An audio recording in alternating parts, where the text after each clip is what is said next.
హిందువుల తరపున మరీ కోరుతా ఉన్నాం. కలియుగ ప్రత్యక్ష దైవం ఏడుకొండల శ్రీ వెంకటేశ్వర స్వామి దేశ విదేశాల నుండి కూడా ఆయన ముక్కు కోసం ప్రపంచవ్యాప్తంగా కూడా వస్తారు. అదందరూ మనం ప్రత్యక్షం కాదు, అంత గొప్ప మహనీయుడు శ్రీ వెంకటేశ్వర స్వామి. కలియుగ భావంగా భావించేటటువంటి ఆ స్వామి వారి ప్రసాదం, లడ్డు ప్రసాదం ఏదైతే ఉందో ఆ ప్రసాదంలో జంతువుల కొవ్వు కలపటం నిజంగా కూడా చాలా బాధాకరమైనది. నందినికి సంబంధించినటువంటి నెయ్యిని ఆ గ్రాంట్ ని క్యాన్సిల్ చేసి తమిళనాడు సంబంధించినటువంటి ఏఆర్ వాళ్ళకి గ్రాంట్ ఎందుకు చెప్పారో, ఎందుకు కల్పించారని కూడా మేము సందర్భంగా ప్రశ్నిస్తా ఉన్నాం. 320 రూపాయలకి మీరు నెయ్యి గ్రాంట్ ఏ విధంగా తీసుకొచ్చారు? ఆ 320 రూపాయల నెయ్యి ఏ విధమైనటువంటి కల్తీ జరిగింది? మేము రీసెంట్ గా జులైలో ఉమ్మడి ప్రభుత్వం ఏర్పాటు చేసిన తర్వాత దీనికి సంబంధించినటువంటి లడ్డుని కూడా మేము ల్యాబ్ పంపడం జరిగింది.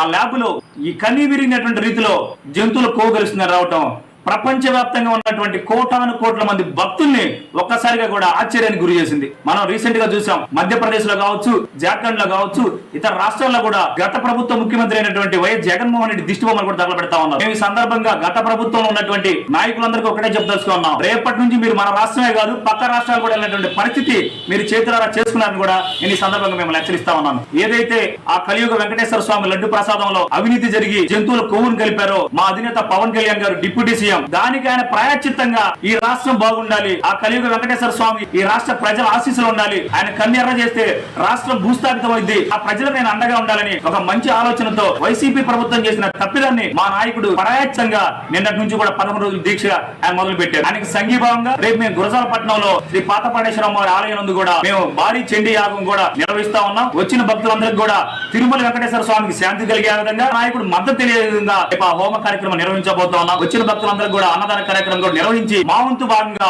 మా నాయకుడికి అండగా ఉండాలని ఒక మంచి కార్యక్రమంలో భాగంగా రేపు ఈ కార్యక్రమం నిర్వహించడం జరుగుతా ఉంది. భవిష్యత్తులో తిరుమల వెంకటేశ్వర స్వామి యొక్క ప్రసాదాన్ని అపవిత్రం ఎవరైతే చేశారో వారికి పుట్టగదులు లేకుండా పోతాయని ఒక భక్తుడిగా కూడా నేను ఈ సందర్భంగా విన్నవించుకుంటూ, జనసేన పార్టీ కులాలకు, మతాలకు, ప్రాంతాలకు అతీతమైన పార్టీ. అటు హిందువులకు అన్యాయం జరిగినా, ముస్లింకి అన్యాయం జరిగినా, క్రిస్టియన్ కి అన్యాయం జరిగినా ముందుండేటటువంటి ఏకైక నాయకుడు మా పవన్ కళ్యాణ్ గారు కూడా ఈ సందర్భంగా సగర్వంగా చెప్తా ఉన్నాం. భవిష్యత్తులో ఇటువంటి ముస్లింస్ జరిగినా, క్రిస్టియన్స్ జరిగినా మేమందరూ ఇదే విధంగా వచ్చి వారి యొక్క మద్దతుతో మేము అందరికీ కూడా అండగా ఉంటాం. మనది ఒకటే నినాదం, మన మతాన్ని పూజిద్దాం, పరాయి మతాన్ని గౌరవిద్దాం అనే నినాదంతో మేము ముందుకెళ్తాం కనుక దీన్ని మేము తీవ్రంగా ఖండిస్తూ, భవిష్యత్తులో ఈ వ్యాఖ్యలు ఎవరైతే గత ప్రభుత్వంలో చేసినటువంటి లడ్డు ప్రసాద్ వితరణలో సిబిఐ ఎంక్వైరీ జరుగుతా ఉంది, సిట్టింగ్ జడ్జిని కూడా వేశారు. ఖచ్చితంగా బాధితులందరినీ కూడా బయటికి తీసుకొచ్చి వారందరినీ కూడా కఠినంగా శిక్షిస్తామని కూడా ఈ ఉమ్మడి ప్రభుత్వంలో మేము గంటపరంగా చెప్తూ సెలవు తీసుకుంటున్నాం. మరి ఎంతో మంది ఆందోళనకు గురవుతూ ఎన్నో రకాలుగా బాధలు పడుతున్నారు. ఎందుకంటే ఆంధ్రప్రదేశ్ లో తిరుపతిలో ఉన్నటువంటి శ్రీ వెంకటేశ్వర స్వామి ఆలయంలో ఒక నెయ్యి పదార్థాన్ని మరి దాన్ని అపవిత్రం చేసిన ఘనత గత ప్రభుత్వం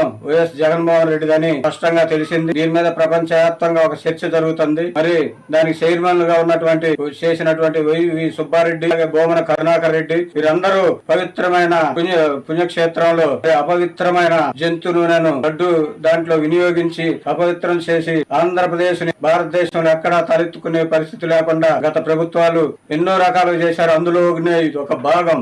మరి వారిని ఇప్పుడు చైర్మన్ గా చేసినటువంటి వైవి సుబ్బారెడ్డిని, అలాగే బోమన కరుణాకర్ రెడ్డిని, అలాగే అప్పటి సిబ్బంది అధికారుల్ని వెంటనే అరెస్ట్ చేసి దీనిపై వస్తున్న అపోహాలు తొలగించి సిట్టు కాదు మరి సిబిఐ ప్రతి ఒక్క ఎంక్వైరీని వేసి దానికి కారణమైనటువంటి మరి వైఎస్ జగన్మోహన్ రెడ్డికి బుద్ధి చెప్పి అవసరమైతే ఆయన పాత్ర ఉందనుకుంటే ఆయన కూడా ఈ విషయంలో అరెస్ట్ చేయాలని చెప్పేసి నేను కోరుతున్నాను. లడ్డు వివాదంపై ఈ రోజు దేశంలో ఎక్కడ పెట్టినా సరే చాలా గందరగోళాలు జరుగుతున్నాయి. మరి ఈ యొక్క విషయానికి కారణం ఏమిటంటే గత పాలకులు జగన్ రెడ్డి గవర్నమెంట్ లో జరిగినట్టు గత పాలకుల యొక్క నిర్లక్ష్యం వల్లనే ఇదంతా జరగటం జరిగింది. మరి ఈ నిర్లక్ష్యాన్ని అరికట్టాలని మన ప్రీతం నాయకులు నారా చంద్రబాబు నాయుడు గారు మరియు డిప్యూటీ సీఎం అయినటువంటి శ్రీ పవన్ కళ్యాణ్ గారు ఎన్నో చర్యలు తీసుకోవాలి దీని మీద అని చెప్పి చేశారు. దాంట్లో ఆ యొక్క లడ్డూలో కల్తీగా పంది కొవ్వు, అదే విధంగా బీఫ్ అనేటువంటిది, అదే విధంగా జంతువులకు సంబంధించిన కొవ్వు పదార్థాలు వేసి ఆ లడ్డుని చాలా అపవిత్రం చేశారు. మరి ఇలాంటి దుర్మార్గుల్ని విడిచిపెట్టే పనే లేదు. ఆ వెంకటేశ్వర స్వామి యొక్క దయ ఉన్నంత వరకు మరి ఆయన మీద ఏదైనా జరిగిందంటే మాత్రం గతంలో జరిగేటువంటి ఇష్యూస్ కూడా ఉన్నాయి. మరి అవన్నీ గుర్తు పెట్టుకొని ఇప్పుడు ఒళ్ళు దగ్గర పెట్టుకొని ఈ యొక్క విషయాన్ని గమనించి ప్రతి ఒక్కరు కూడా ఈ యొక్క కార్యక్రమానికి అందరూ కూడా మద్దతు ఇచ్చి మరి ఎన్నో హోమాలు చేసి అదే విధంగా ఆ యొక్క వెంకటేశ్వర స్వామి యొక్క అందరూ కూడా బృందం కూడా అందరూ కలిసి ఈ యొక్క చర్యలను ఇప్పుడు ఒక రీడ్ చేస్తున్నారు ఏది తిరుమల తిరుపతి దేవస్థానం లడ్డు గురించి.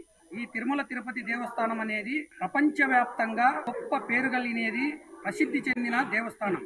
దీంట్లో ఈ లడ్డు దాని మీద వివాదం పైన చేసే ప్రక్రియలో హిందువులకు మనోభావాలు దెబ్బతినేదానికి పోయిన ప్రభుత్వం చేసిందని వీళ్ళు చేస్తున్నారు. కనుక వాటిపైన ఏదైనా సిబిఐ ఎంక్వైరీ చేసి దానిపైన ల్యాబ్ టెస్టింగ్ పంపించి అది పక్కా వాళ్ళు చేసింది తప్పు అని తెలిస్తే ఏ వ్యక్తి అయినా సరే, సీఎం అయినా సరే, పిఎం అయినా సరే, మా నార్మల్ ఎమ్మెల్యేలు, ఎంపీలు, అక్కడ బోర్డు నంబర్లు ఎవరైనా సరే తప్పు చేసింటే ఆ తప్పు చేసిన వ్యక్తుల పైన ఖచ్చితంగా కఠినమైన చర్యలు తీసుకొని హిందూ సాంప్రదాయం అంటే ఎట్లుండాలా అనేది దాని వీళ్ళు మంటగలిపేదానికి చేస్తున్నారు. హిందూ సాంప్రదాయం చాలా గొప్పది. అన్ని మతాల కన్నా, అన్ని కులాల కన్నా హిందూ మతం చాలా గొప్పది. హిందువులు చేసే దాన ధర్మాలు కానీ, హిందువులు చేసే పూజా కార్యక్రమాలు కానీ, హిందువులు పేద పిల్లలకు కానీ, పేద బడుగు బలహీన వర్గాలకు కానీ, చదువులకు కానీ, ఒక దాన ధర్మాలకు కానీ పెట్టింది పేరు హిందుత్వం. ఈ హిందువుల మనోభావాలు దెబ్బతీసేదానికి పోయిన గత ప్రభుత్వం చేసిందని చెప్తున్నారు. కాబట్టి ఖచ్చితంగా దీనిపైన సిబిఐ ఎంక్వైరీ చేసి అది ఖచ్చితంగా ఆ తప్పు చేసిన వాళ్లకు ప్రపంచవ్యాప్తంగా ప్రసిద్ధి చెందిన దేవస్థానానికి మచ్చ రాకుండా